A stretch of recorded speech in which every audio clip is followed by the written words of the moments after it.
Jude Harlo sensed the intensity of the scrutiny as he stepped onto the orbital diplomatic hub, Harmony. Every polished surface reflected his conspicuously human form amidst the graceful taller figures of the Sarathi delegation.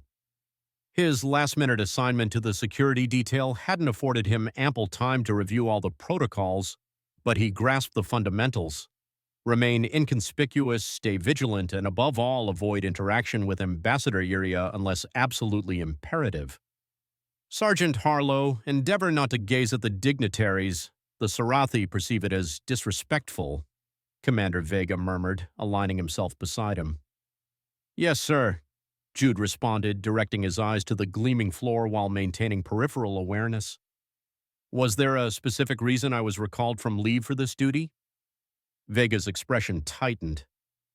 3 security personnel suddenly fell ill, likely something in the station's recirculated air their physiology couldn't tolerate. You were the sole individual with xenobiological adaptation training available. Something about that rationale didn't resonate with Jude. But before he could inquire further, the procession halted. The human delegation stood at attention as the Sarathi ambassador approached. Then he saw her. Ambassador Ulria moved with a liquid grace that rendered the surrounding humans seemingly awkward in comparison. Her skin possessed a subtle radiance with intricate patterns that shifted with her movements. The official briefings hadn't prepared him for the tangible reality of her presence, simultaneously commanding and ethereal. Ambassador Reeves greeted her human counterpart, her voice carrying melodic undertones. I trust your voyage was comfortable. Ambassador Reeves stepped forward. Quite pleasant, thank you. We are honored to continue these historic discussions aboard Harmony Station. As the envoys exchanged pleasantries, Jude scanned the vast reception chamber. Something felt amiss. The Sarathi security detail flanked their ambassador in a standard arrangement, but their focus appeared divided. Director Narthan, their chief, repeatedly touched a communication device on his wrist. Jude subtly altered his stance, gaining a better vantage point of the upper balconies. A flicker of movement caught his attention. Someone ducking behind a column who wasn't attired in station uniform or diplomatic wear. Commander, Jude whispered. Northeast quadrant, upper level. Vega followed his gaze. Probably station personnel. Not in that clothing, Jude countered. Another movement, this time from the northwest corner. Multiple positions. This isn't right. Before Vega could respond, Jude identified it. The unmistakable glint of a weapon being assembled. Protocol dissolved instantly. He surged forward, crossing the diplomatic restricted zone and tackling Ambassador Ulria to the floor just as a high-pitched whine filled the air. The subsequent explosion sent fragments of decorative crystal raining down where she had stood moments prior. Stay down, Jude commanded, shielding her body with his own as pandemonium erupted around them. How dare you! Iria began, her voice indignant beneath him. A second blast cut her protest short. Jude rolled them behind a pillar as Sarathi and human security forces scrambled to establish a defensive perimeter. 3 assailants, he reported into his comm. 2 on the north balcony, 1 moving towards the eastern exit. Director Narthan barked commands to his team in the Sarathi language, but their formation was disintegrating in the chaos. Jude spotted one of the attackers relocating to a new position with a clear line of sight to their location. I need to move you to the secure room, he told Iria. Stay close. Her eyes, with their distinctive vertical pupils, widened. My advisor, Treskel. Your team is being handled, Jude assured her, though he had no certainty of that. Right now, you are the priority. A shot sizzled past them, scorching the pillar inches from Illyria's head.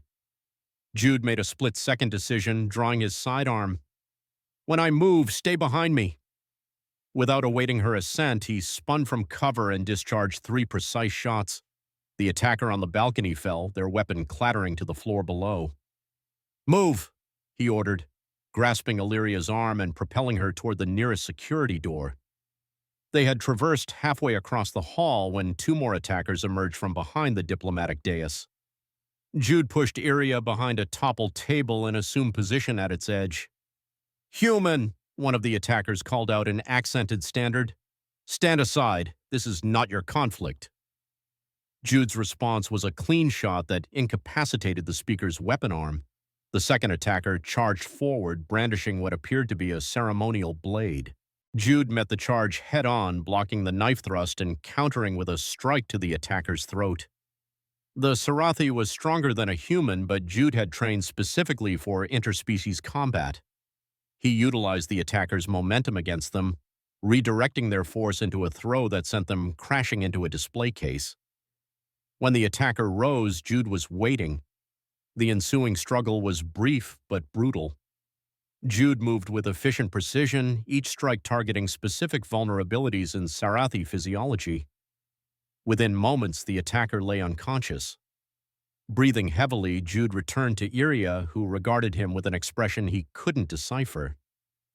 "Are you injured, Ambassador?" he asked, scanning her for any signs of harm.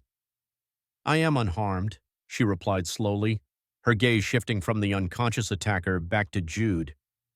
"You knew precisely where to strike." There was no opportunity to elaborate on his specialized training. The sound of approaching security teams echoed through the hall. "We need to reach the panic room," Jude insisted, offering his hand. She hesitated only a moment before accepting it, her fingers cool against his skin. As they navigated through the disorder towards safety, Jude felt her eyes on him. When he glanced back, the detached diplomatic facade had vanished, replaced by something far more perilous to their professional dynamic: curiosity. They reached the security door just as Treskel, Iria's chief advisor, rushed toward them. "Ambassador, this human security has failed catastrophically. We must withdraw you to our vessel immediately." "This individual," Ulria replied, indicating Jude, "just preserved my life while your head of security was still evaluating the danger." Treskel's face darkened with either embarrassment or anger. "A fortunate coincidence. Director Narthan has the situation under control now." "Does he?" Iria's tone was skeptical. "Then perhaps he can explain why a human security officer spotted the assassins before our entire security team did." Jude maintained a professional expression, but inwardly he was surprised by her defense. "Ambassador," he said quietly, "we should continue this discussion inside the secure room." Iria held his gaze for a moment, then nodded. "Of course, Sergeant." "Harlo," he supplied. "Jude Harlo." "Sergeant Harlo," she repeated, committing his name to memory. "It seems I owe you my gratitude." As the security doors sealed behind them, Jude knew the diplomatic incident was merely commencing. What he couldn't foresee was how completely this moment would transform both their lives and potentially the future of human-Sarathi relations. "Absolutely not," Director Narthan's voice resonated through the emergency council chamber. "The human security detail has proven inadequate. Ambassador Ulria requires protection from her own people." 12 hours had elapsed since the attack. Jude stood at parade rest along the wall, observing the heated debate unfold. Commander Vega sat at the table, outwardly composed but radiating tension. "With respect, Director," Vega countered, "it was our inadequate detail that identified and neutralized the threat." Illyria, seated at the head of the table, had remained silent throughout the exchange. She studied a datapad containing the preliminary investigation findings, her expression unreadable. "A threat that should never have materialized," Trescal interjected. "Our intelligence indicated no credible danger to this summit." Jude caught Ambassador Reeves glancing his way. The human envoy had been advocating for his removal since the incident, not out of concern for Illyria's safety, but because his actions had contravened diplomatic protocol. Technically, he should have been confined to quarters pending review.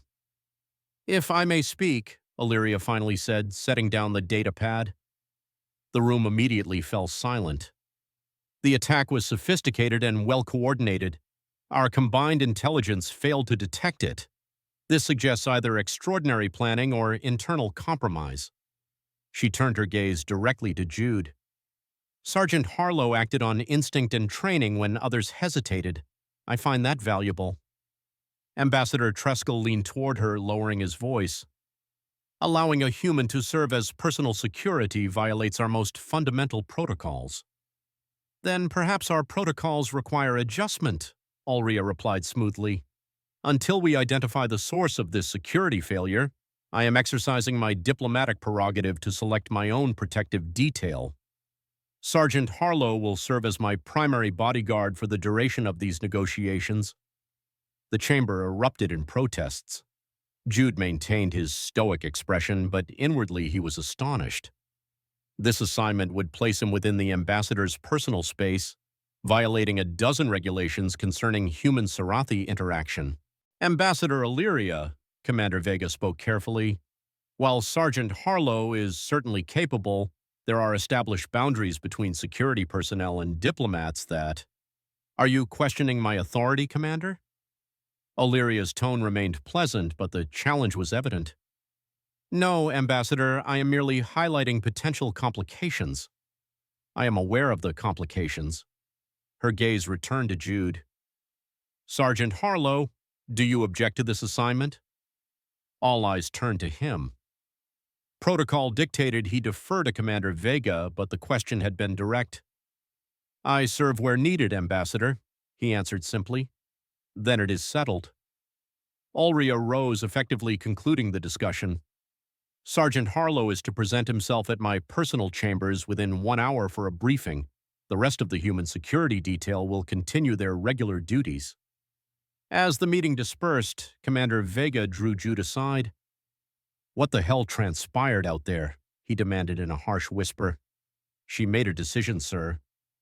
A decision that puts you in an impossible position. The Sarathi have stringent protocols regarding personal space, physical contact, even sustained eye contact. One misstep and you could trigger a diplomatic incident far worse than yesterday's. Jude nodded. I understand the risk, sir. Do you? Vega glanced toward the departing Sarathi. Because I'm not convinced Ambassador Ulria does. Just watch yourself, Harlo, and remember where your loyalties reside. An hour later, Jude presented himself at the ambassador's private chambers. A visibly nervous Mavis, Illyria's aide, admitted him to an antechamber adorned with unusual botanical specimens and softly luminous orbs. The envoy will receive you presently, Mavis stated, observing him with fatigue. Kindly refrain from making contact with any objects. Left alone, Jude surveyed his surroundings more carefully. The chamber was maintained at a higher temperature than the human sections of the station, with atmospheric adjustments that made the air feel slightly dense. He recognized adaptations to replicate the Sarathi homeworld's environment. Does our environment cause you discomfort, Sergeant? Illyria's voice came from behind him. Jude turned, maintaining a respectful distance. No, Ambassador, my adaptation training included Sarathi atmospheric conditions. She circled him slowly, observing. Yet another surprising qualification. Tell me, are all human security personnel so thoroughly prepared? No, Ambassador. I specialized in xenobiological adaptation and interspecies protection protocols. Is that how you knew precisely where to strike my attacker? Most beings require years to comprehend Sarathi physiology so intimately. There was something in her tone, not suspicion exactly, but intense curiosity. I undertook considerable study, Jude replied plainly. She stopped circling and faced him directly.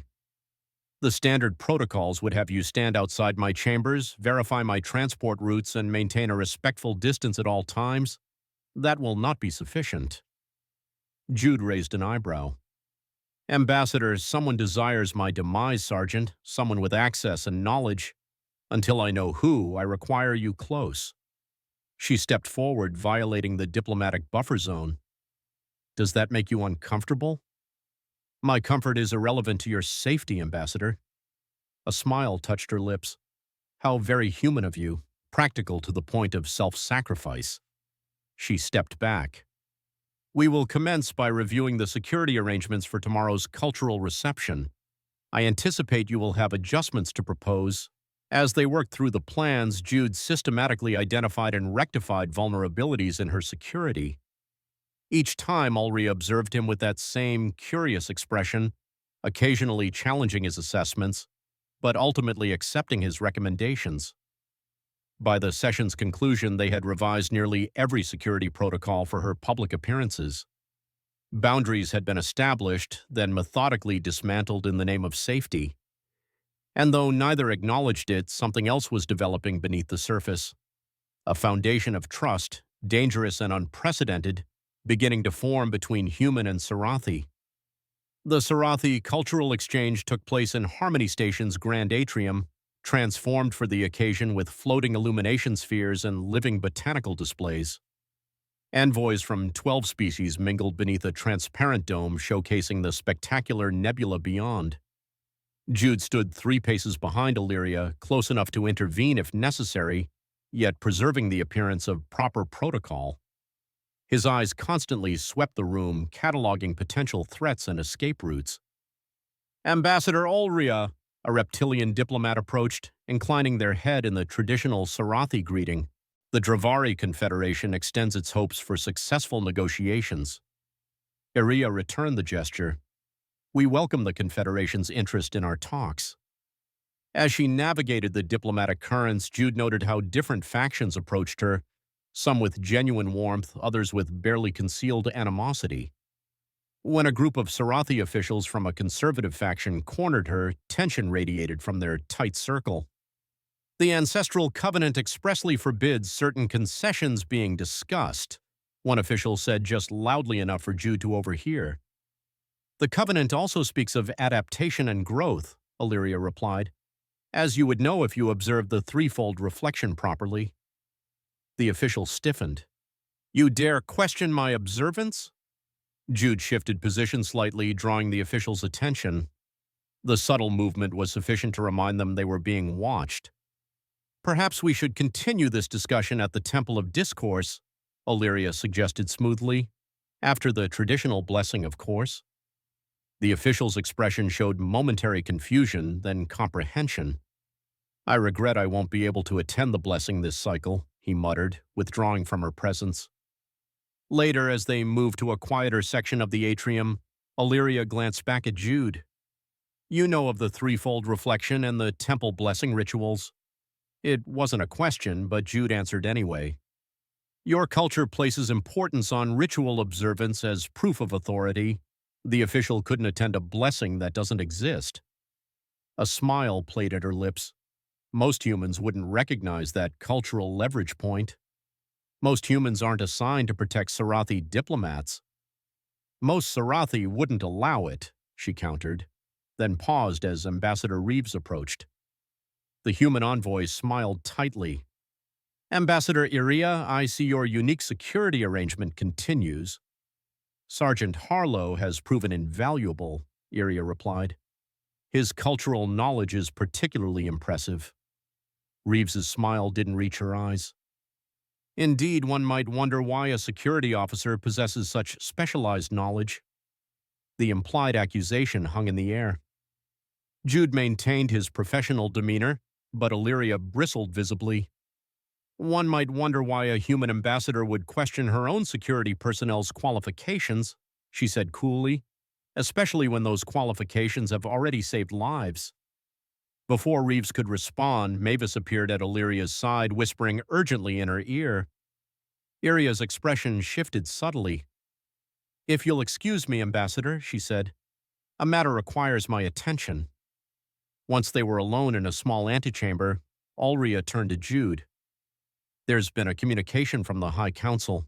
They're concerned about my security arrangements. They want me removed, Jude stated. Yes, her eyes met his. I refused. Something unspoken passed between them, an acknowledgement of the growing trust that transcended their professional relationship. The negotiations enter a critical phase tomorrow, she continued. I need someone I can rely on absolutely. You trust me that much? I trust what I've witnessed, she replied simply. In my experience, Sergeant, actions reveal truth far more reliably than words. As they returned to the reception, Jude noticed how Illyria positioned herself, always keeping him in her line of sight, a silent anchor in the swirling political currents. And when a minor diplomatic confrontation threatened to escalate, it was to Jude she glanced, drawing strength from his steady presence before diffusing the situation with practiced diplomacy. By the evening's conclusion, something fundamental had shifted.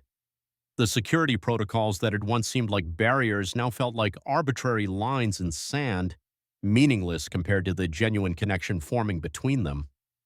A connection neither had sought, yet neither could deny. The secondary negotiation site was a converted military outpost orbiting an uninhabited moon, isolated, defensible, and according to Commander Vega, significantly easier to secure than that diplomatic circus.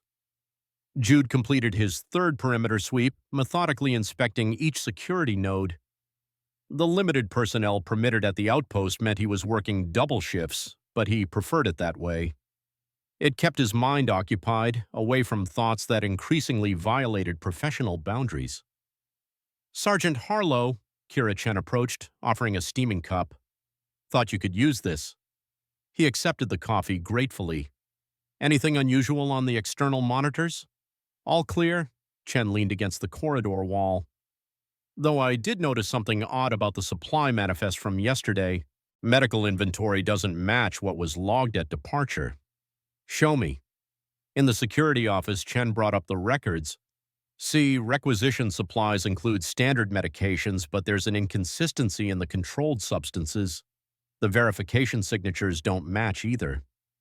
Could be a clerical error, Jude said, but his instinct suggested otherwise. Who had access to the manifest? That's the issue. Too many individuals, station staff, medical personnel, even some of the diplomatic aides. Jude downloaded the records to his personal device. I'll look into it. Don't mention this to anyone else yet. Later that evening, he escorted Illyria back to her quarters after a grueling 12-hour negotiation session. The strain of the talks was evident in the set of her shoulders. The trade minister is being deliberately obstructive, she said as the door closed behind them. The privacy of her quarters had become a space where titles and formalities dissolved.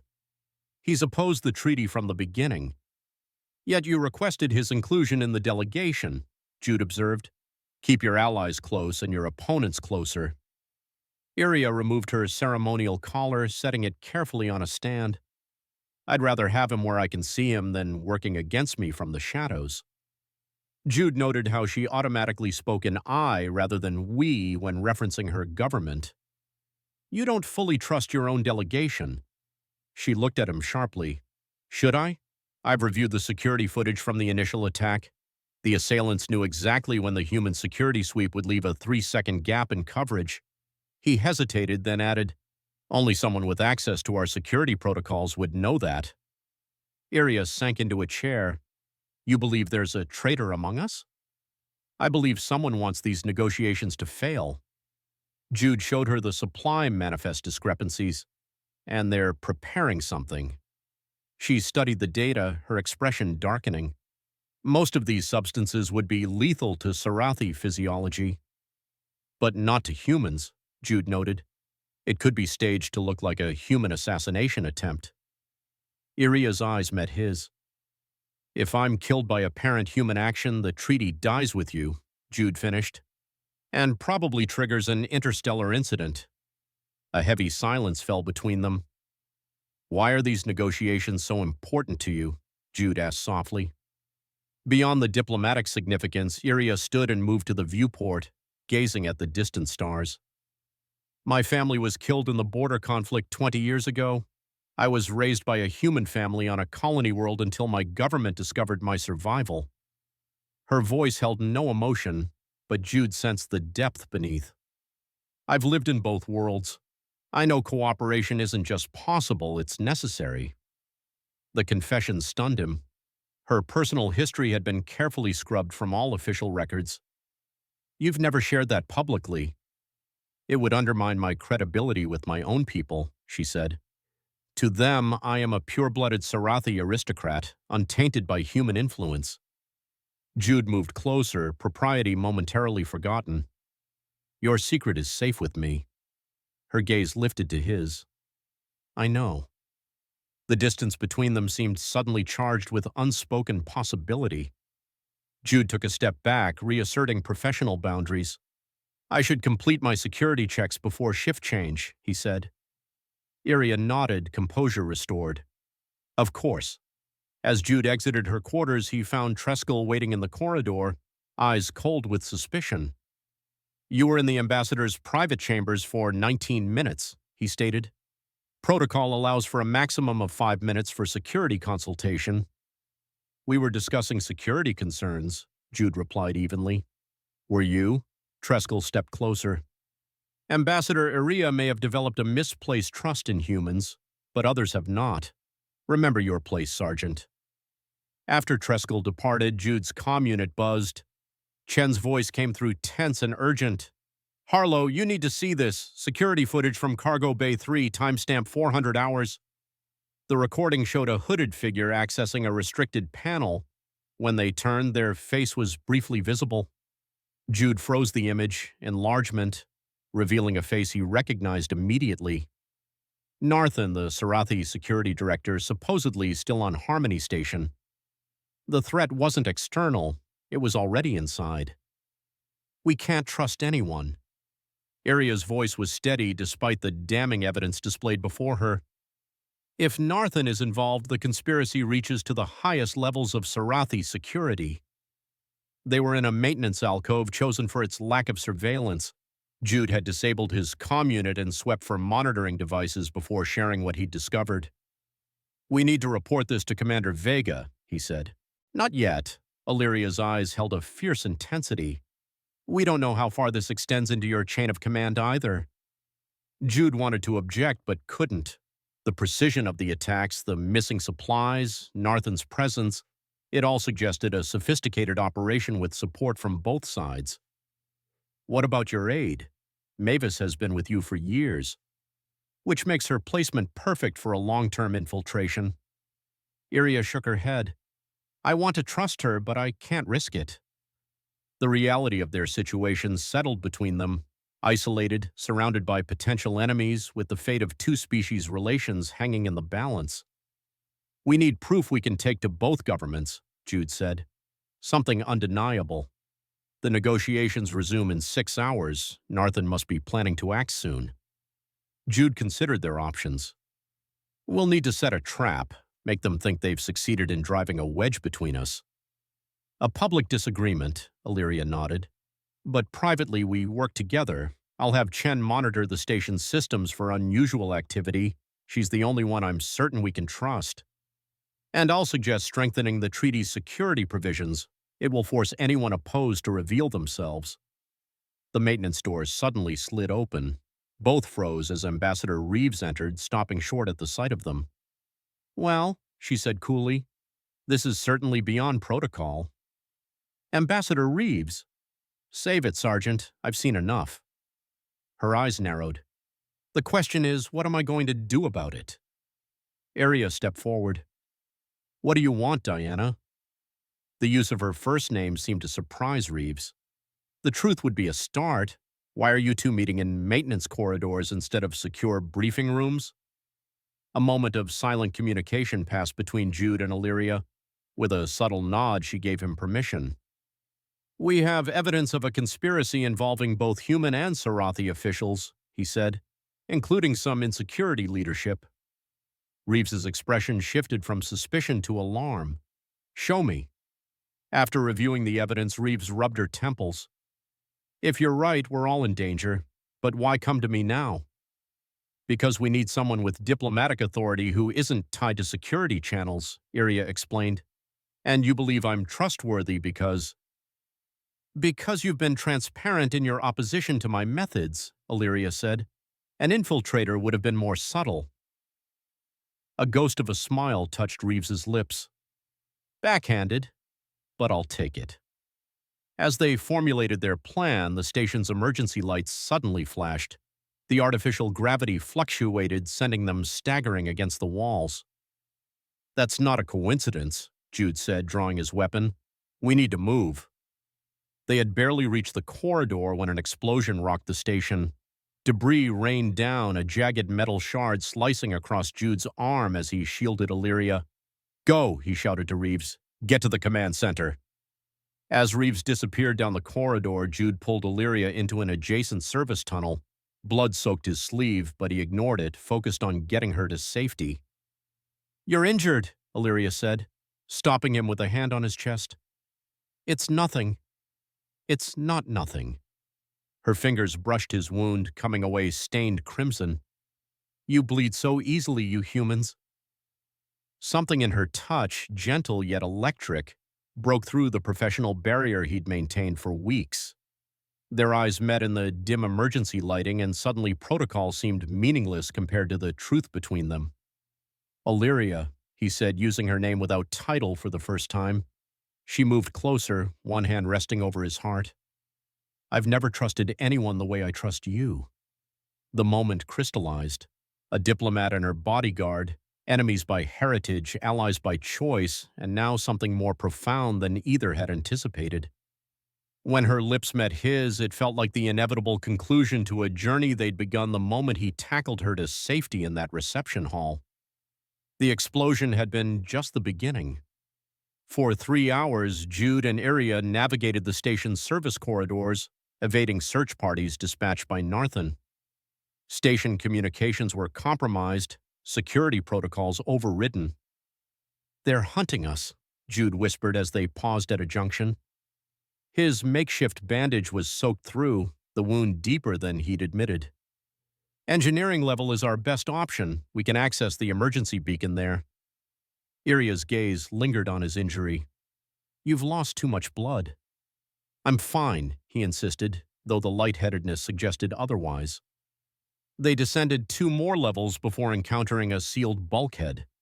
Jude accessed the manual override, but the mechanism jammed halfway. Something's wrong with the hydraulics, he muttered, wedging himself into the narrow gap to force it wider. The strain reopened his wound, fresh blood spreading across his uniform. Jude, stop! Iria pulled him back, her strength surprising him. There's another way. Before he could protest, footsteps echoed from the corridor behind them. A voice called out in Sarathi, Treskel's voice. Ambassador Illyria, we've secured the station. Please identify your location. Iria pressed a finger to Jude's lips, shaking her head in warning. They remained motionless until the search party passed. We can't trust Treskel either, she whispered. Is there anyone on your side we can trust? Her expression hardened. Right now, I'm not sure I have a side anymore. They found refuge in an abandoned maintenance bay. Jude's condition had deteriorated, his face pale and clammy. Sit, Illyria commanded, guiding him to a storage crate. I need to treat that wound properly. She rummaged through the bay's emergency supplies, returning with a medical kit. With practiced efficiency, she cut away his sleeve, revealing the jagged gash beneath. This will hurt, she warned, cleaning the wound. Jude gritted his teeth against the pain, but couldn't suppress a hiss when she applied antiseptic. Sorry, she murmured. Sarathi medicine works differently. This is my first time treating a human. You're doing fine, he managed. Where did you learn field medicine? All diplomats receive basic medical training. We can't always rely on others. As she worked, her fingers occasionally brushed against uninjured skin, each contact sending a current through him that had nothing to do with pain. There, she said finally, securing the bandage. It's not perfect, but it should hold until we can reach proper medical care. Instead of withdrawing, she remained close, one hand resting on his arm. In the dim light, her eyes reflected an iridescence he hadn't noticed before. You've bled for me, she said softly. No one has ever done that. Part of the job, he tried to deflect. No, Iria shook her head. It's not. None of this is. What happened between us earlier was a mistake, Jude finished, though the words felt false, a breach of protocol. Is that what you believe? He met her gaze directly. No. The honesty hung between them, dangerous and exhilarating. Illyria moved closer, her hand rising to touch his face. In my culture, blood has significance beyond the physical, she said. When one bleeds for another, it creates a bond. When that blood is given willingly, the bond becomes sacred. Her words carried weight beyond their literal meaning, an acknowledgement of something transforming between them. We should rest, Jude said, suddenly aware of how close she was. A few hours, then we move. Iria nodded, but instead of moving away, she settled beside him, her body a line of warmth against his injured side. My people would consider this the gravest breach of protocol, she murmured, a diplomat seeking comfort from her protector. And what do you consider it? Necessary, she replied simply. In the darkness of their hiding place, with enemies searching and diplomatic relations unraveling, they found brief solace in each other's presence. Illyria's head eventually came to rest on his shoulder, her breathing slowing as exhaustion claimed her. Jude remained awake, vigilant despite his injury. His arm encircled her protectively, crossing a boundary he'd once considered inviolable. Whatever came next, he knew with absolute certainty that he would give far more than his blood to keep her safe. Not because it was his duty, but because, against all protocol and reason, he had fallen in love with her. Dawn's cycle on the station brought no relief. Jude and Iria navigated through maintenance shafts toward the communications hub, where they hoped to send a secure message to trusted authorities on both worlds. "The hub is just ahead," Jude whispered, checking his tactical display. 2 guards posted outside. "Sarathi or human?" Iria asked. "One of each. They're working together." They exchanged a grim look. The conspiracy was more extensive than they'd feared. "I can create a distraction," Iria offered. "Draw them away from the entrance." Jude shook his head. "Too risky. We go together or not at all." His hand found hers in the dimness, fingers intertwining. Since their moment of closeness the night before, something had fundamentally changed between them, regulations and protocol giving way to a deeper trust. "There's another approach," Illyria said suddenly. "The environmental control access. It's directly above the communications hub." They found the access panel and slipped inside, crawling through the narrow duct until they were positioned above the hub. Through the ventilation grate, they could see a single technician monitoring the systems. "On my signal," Jude mouthed as they dropped into the room simultaneously. Jude neutralized the technician with a swift strike while Iria secured the door. "We have minutes at best," she said, taking position at a console. Jude began encoding a message containing all their evidence, setting it to transmit to both human and Sarathi command. "Do you think they'll believe us?" Iria asked, her voice unusually vulnerable. "They'll have to investigate. The evidence is too compelling to ignore." As the transmission completed, Jude felt a sudden wave of relief. Whatever happened next, the truth would be known. In that moment of success, the professional barriers between them seemed absurd. Iria must have felt it too. She moved toward him, purpose in every step. "Jude," she said, his name a question and answer in one. He knew he should maintain distance, preserve what little remained of protocol. Instead, he drew her close, one hand cradling her face. "This is madness," he whispered. "Perhaps," she agreed, "but it's our madness." When their lips met, it wasn't the desperate kiss of their earlier encounter, but something deliberate and profound.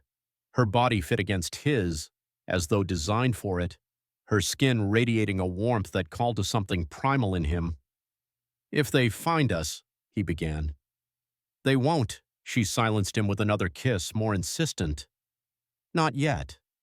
In the secured communications hub, surrounded by danger, they surrendered to what had been building between them since that first moment in the reception hall. Uniforms and formal attire gave way to exploration and discovery, the differences in their physiology creating new territories of pleasure rather than barriers. Afterward, they lay together in a moment of impossible peace, the station's recycled air cool against heated skin. "In my culture," Illyria murmured, tracing the outline of his bandaged wound, "this would be considered a binding ritual, the offering of body after the offering of blood." "And in mine," Jude replied, "it would be grounds for immediate court-martial." A small laugh escaped her. "We are pioneers in diplomatic relations." The humor faded as reality reasserted itself. Jude checked his tactical display, noting with alarm that security patrols were converging on their location. "They've tracked the transmission," he said quickly, gathering his uniform. "We need to move." As they dressed, the weight of their situation returned. If captured, their newfound connection would be used against them, proof of compromised judgment, of protocols violated beyond redemption. "Whatever happens," Illyria said, her diplomat's composure returning, "I don't regret this. Jude secured his weapon. Neither do I. The admission lingered between them as they prepared to face whatever came next, not as bodyguard and diplomat, but as partners bound by more than duty or protocol could devon. "We need to separate," Jude said as they reached a junction in the service corridors. "It's our best chance to expose the conspiracy." Iria's expression hardened. "I don't like it." "Neither do I." He checked his tactical display. "But if we're both captured, it's over. This way, one of us might succeed." The plan was dangerous but necessary. Iria would return to the diplomatic quarters, claiming she had been held against her will by Jude, playing into the conspirators' narrative while gathering intelligence from within. Meanwhile, Jude would access the station's security to obtain irrefutable proof of his collaborators' actions. "If I'm not at the rendezvous point in 3 hours, you will be," Iria interrupted, refusing to consider the alternative. Their goodbye was brief but intense, both aware it might be their last moment together. As Jude made his way toward the security corps, he encountered Sergeant Chen at a checkpoint. "Harlo," she exclaimed, weapon raised. "Stand down. You're wanted for kidnapping Ambassador Illyria and sabotaging station systems." Jude raised his hand slowly, keeping his voice calm. "Chen, you know me. You saw the footage from Cargo Bay 3. Narthan's involved, and this goes deeper than you think." Her grip on the weapon wavered, but her eyes stayed sharp. "You're accusing the Sarathi security director. That's a big claim, Harlo." "I've got evidence," he said. "The manifest discrepancies, the footage, it's all there. Someone's trying to frame me to stop the treaty." Chen hesitated, then lowered her weapon slightly. "Show me fast." Jude handed her his device, keeping his movements deliberate. She scanned the files, her frown deepening with each swipe. This checks out, but why frame you?" "Because I got too close to Iria," he admitted. "And they know she trusts me. Help me get to the security corps, Chen. We can end this." She studied him for a long moment, then nodded. "All right, but if you're lying, I'll shoot you myself." "Deal," Jude said, relieved. "Let's move." They navigated the station's lower levels, avoiding patrols. Chen's access codes bypassed 2 lockdowns, but the security core was heavily guarded. Jude crouched behind a maintenance panel, scanning the entrance. 4 guards, 2 human, 2 Sarathi, stood ready. "We can't fight through that," Chen whispered. "Any ideas?" Jude's mind raced. "The ventilation shaft above the core, it's tight, but I can fit. You create a distraction." Chen grinned faintly. "I'm good at distractions. Give me 30 seconds. She slipped away, and soon an alarm blared from a nearby corridor, drawing 3 guards away. Jude seized the chance, climbing into the shaft and crawling toward the core. The remaining guard didn't notice as he dropped silently behind them, disabling them with a quick strike.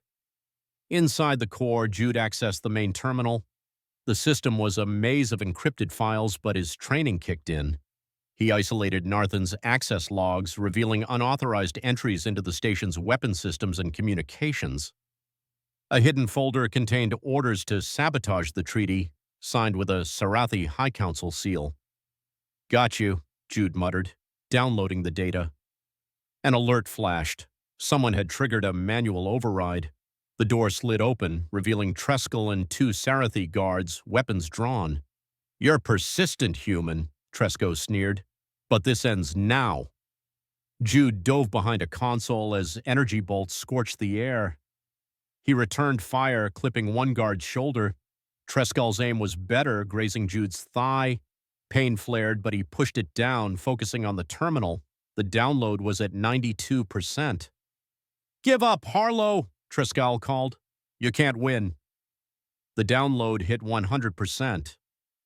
Jude sent the files to Chen's device and triggered a station-wide broadcast exposing Narthan's orders. Treskel's eyes widened as the terminal screens lit up with the evidence. "You!" Treskel lunged, but Jude was faster, tackling him to the ground. They wrestled, Treskel's power almost overpowering, yet Jude aimed for a specific nerve cluster he had learned about in Sarathi anatomy.